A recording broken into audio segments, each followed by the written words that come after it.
അപ്പോൾ ഇതാണ് നമ്മളെ കല്ലുമ്മക്കായ നിറച്ചത്, അല്ലെങ്കിൽ കല്ലുമ്മക്കായ എന്നൊക്കെ പറയുന്നത്. അപ്പോൾ അതിനായിട്ട് നമ്മൾ ആദ്യം തന്നെ എന്താ ചെയ്യേണ്ടതെന്ന് കാണിച്ചു തരാം.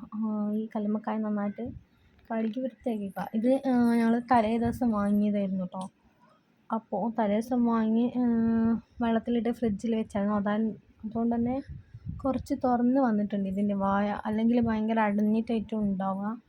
അപ്പോൾ അത് കുറച്ച് തുറന്ന് വന്നുകൊണ്ട് കൈ കൊണ്ട് തന്നെ ഇങ്ങനെ ആക്കിയെടുക്കുക, അല്ലാതെ ഭയങ്കര എടുക്കാൻ പറ്റില്ല, കത്തിയോ അങ്ങനെ എന്തെങ്കിലുമൊക്കെ വേണം. അപ്പോൾ അതാ ആ പോക്കിയതിന് ശേഷം ഇതിലുള്ള ഈ ഒരു ഇതൊക്കെ അങ്ങനെ നന്നായിട്ടൊന്ന് വൃത്തിയാക്കിയില്ല, എന്തൊക്കെ ഇതൊക്കെ ഉണ്ടാവും, ചേരിയും പിന്നെ ഇതിൻ്റെ എന്തൊക്കെ ഒരു നൂല് പോലത്തതും അങ്ങനത്തെ ഒക്കെ നന്നായിട്ട് കഴുകി വൃത്തിയാക്കി ഇതുപോലെ വെള്ളം ഇറ്റാൻ വേണ്ടിയിട്ട് വെക്കുക, അല്ലെങ്കിൽ ഇതിലിങ്ങനെ വെള്ളം കുടിച്ച് നിൽക്കും കേട്ടോ.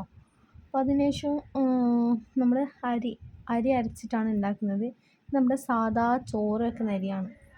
അപ്പോൾ അല്ലെങ്കിൽ റേഷൻ കിട്ടുന്ന പുഴുങ്ങലരിയോ അങ്ങനെ എന്തെങ്കിലുമൊക്കെ മതിയാവും. അപ്പോൾ അതാ അങ്ങനെ അത് ഞാനിത് കുറച്ചൊരു അളവ് കാണിച്ചിട്ടാണ്. നമ്മൾ ഈ കയ്യിൽ 2 ഇതുപോലെ എടുക്കുകയാണെങ്കിൽ ഒരു 3-4 ചെറിയ ഉള്ളിയും പിന്നെ അതാ അത്ര തേങ്ങയും പിന്നെ പെരുംജീരകവും പിന്നെ കുറച്ച് മഞ്ഞൾപ്പൊടിയും കൂടെ ഇട്ടിട്ട് നന്നായിട്ടൊന്ന്, പിന്നെ കുറച്ച് ഉപ്പും കൂടെ ചേർത്തിട്ട് ആവശ്യത്തിനുള്ള കുറച്ച് വെള്ളം കൂടെ ഒഴിച്ചിട്ടൊന്ന് നന്നായിട്ടൊന്ന് അടിച്ചെടുക്കുക കേട്ടോ.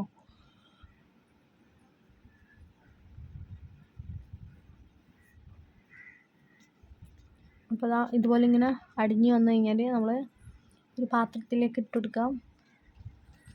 അപ്പോൾ ഞാനിവിടെ ആവശ്യത്തിനുള്ള എടുത്തിട്ടുണ്ട് കേട്ടോ, ഞങ്ങൾക്ക് കുറച്ച് അധികം വേണ്ടതുകൊണ്ട് തന്നെ. അപ്പോൾ അതിന് ശേഷം നമ്മൾ അരിപ്പൊടി ഇങ്ങനെ നോക്കിയിട്ട് ചേർത്തി കൊടുക്കാം കേട്ടോ. അപ്പോൾ ഇതിൽ നമ്മുടെ ടേസ്റ്റിന് വേണ്ടിയിട്ട് വേറൊരു സാധനം കൂടി ചേർത്തിട്ടുണ്ട്. നമ്മുടെ കല്ലുമ്മക്കായ അല്ല പൊളിക്കാതെ തന്നെ കുറച്ച് വേവിച്ചിട്ട് അതിങ്ങനെ ക്ലീനാക്കി എടുത്തിട്ട് അതും കൂടി ഒന്ന് മിക്സിയിൽ ഒന്ന് ക്രഷ് ചെയ്തിട്ട് അതും കൂടി ഇതിൽ ചേർത്ത് കൊടുത്താൽ ഈ കല്ലുമ്മക്കായൻ്റെ ചുവയൊക്കെ ഉണ്ടാവില്ല, അതെല്ലാ ഭാഗത്തും ഇങ്ങനെ എത്തിട്ടോ, നല്ല ടേസ്റ്റ് ആയിട്ട് തിന്നുമ്പോൾ. അതിനുശേഷം നമ്മൾ കഴുകി വൃത്തിയാക്കി വെച്ച ഈ കല്ലുമ്മക്കായൻ്റെ തോട്ടിൽ ഇതിലേക്ക് നമ്മളിതിങ്ങനെ ഈ മാവ് നിറച്ച് കൊടുക്കാം. അപ്പോൾ ഇങ്ങനെ നിറച്ച് കൊടുക്കുക. അപ്പോൾ വളരെ വേഗത്തിൽ തന്നെ വളരെ നല്ല സിമ്പിളായിട്ട് ഉണ്ടാക്കാൻ പറ്റുന്നുണ്ട്. അപ്പോൾ എനിക്ക് ഭയങ്കര ഇഷ്ടപ്പെട്ടൊരു ഇതാണ് കേട്ടോ. എൻ്റെ ഉമ്മ ഭയങ്കര പണിയായതുകൊണ്ട് തന്നെ ചെറുപ്പത്തിലൊക്കെ ഞങ്ങൾ വല്ലപ്പോഴും ഉണ്ടാക്കാറുള്ളൂ. അപ്പോൾ ഇതിന് ശേഷം ഞാനിതിങ്ങനെ, ഇപ്പം ഞങ്ങളിവിടെ കടപ്പുറത്തിൻ്റെ അടുത്താണ് കേട്ടോ, അതുകൊണ്ട് തന്നെ ഇടയ്ക്കിടയ്ക്ക് ഇങ്ങനെ വാങ്ങും. ഇവിടെ നിന്ന് ഇങ്ങനെ ഇടയ്ക്കിടയ്ക്ക് ഉണ്ടാക്കും. ഇപ്പം എനിക്ക് സ്വന്തമായിട്ട് തന്നെ ഉണ്ടാക്കും. അപ്പോൾ ഞങ്ങളിതിങ്ങനെ ഇടയ്ക്ക് രാത്രി കഴിക്കാനോ അല്ലെങ്കിൽ രാവിലത്തെ ബ്രേക്ക്ഫാസ്റ്റിനോ അങ്ങനെയൊക്കെ ഇതിങ്ങനെ ഉണ്ടാക്കാറുണ്ട്. അതാ ഇതുപോലെ എല്ലാം ഇങ്ങനെ നിറച്ചിട്ട് നമ്മൾ ഇതൊന്ന് നന്നായിട്ടൊന്ന് വേവിച്ചെടുക്കണം. അതാകുമ്പോൾ നമ്മൾ ഒരു മൂടിച്ചമ്പിലോ എന്തെങ്കിലും വേണമെങ്കിലും ഇട്ടിട്ടൊന്ന് നന്നായിട്ടൊന്ന് വേവിച്ചെടുക്കുക. അപ്പോൾ അതിനുശേഷം ഇതിങ്ങനെ വെന്ത് വന്നതിന് ശേഷം നമ്മളിത് ഇതിൽ നിന്നിങ്ങനെ അടർത്തി മാറ്റിയെടുക്കുക. കുറച്ച് തണിഞ്ഞതിന് ശേഷം എടുക്കുന്നതായിരിക്കും ഏറ്റവും നല്ലത്.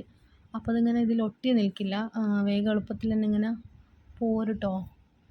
അതാ ഇതിങ്ങനെ വന്നതിന് ശേഷം നമ്മൾ ഈ ഒരു ഭാഗത്തിൻ്റെ ഒരു ചെളി പോലെ ഒരു ഇതുണ്ടാവും, അതിങ്ങനെ വെട്ടിക്കൊടുക്കുക. അപ്പോൾ ചില ആൾക്കാർ ഇതൊന്നും പോക്കില്ല, ഇതെന്നാ പാടുള്ള തന്നെ കഴിക്കുക.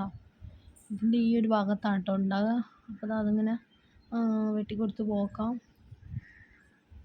ഇതിൻ്റെ ഈ ഒരു നടുഭാഗത്തായിട്ടാണ് വരിക. അതിനുശേഷം നമ്മൾ ഉപ്പ്, മുളക്, മഞ്ഞൾ ഇതൊക്കെ കുറച്ച് കറിവേപ്പിലയും കൂടെ ഒക്കെ ചേർത്തിട്ട് കുറച്ച് വെള്ളം ഒഴിച്ചിട്ട് നന്നായിട്ടൊന്ന് ഇതൊന്ന് കുഴച്ചെടുക്കുക. അതിനുശേഷം ഇത് നമുക്കൊന്ന് പൊരിച്ചെടുക്കാം. ഇത് എങ്ങനെയാണെങ്കിൽ പൊരിക്കാം, ഒരു പാനിൽ കുറച്ച് എണ്ണ വെച്ചിട്ട് ഇങ്ങനെ പൊരിക്കുക, അല്ലെങ്കിൽ എണ്ണയിൽ കോരിയെടുത്തിട്ടും പൊരിക്കാം കേട്ടോ. അപ്പോൾ നമ്മളെ നല്ല കല്ലുമ്മക്കായ റെഡി ആക്കിയിട്ടുണ്ട്. അപ്പോൾ ഉണ്ടാക്കാത്തവർ ഉണ്ടാക്കി നോക്കാം, എന്നിട്ട് നിങ്ങളുടെ അഭിപ്രായങ്ങൾ അറിയിക്കും.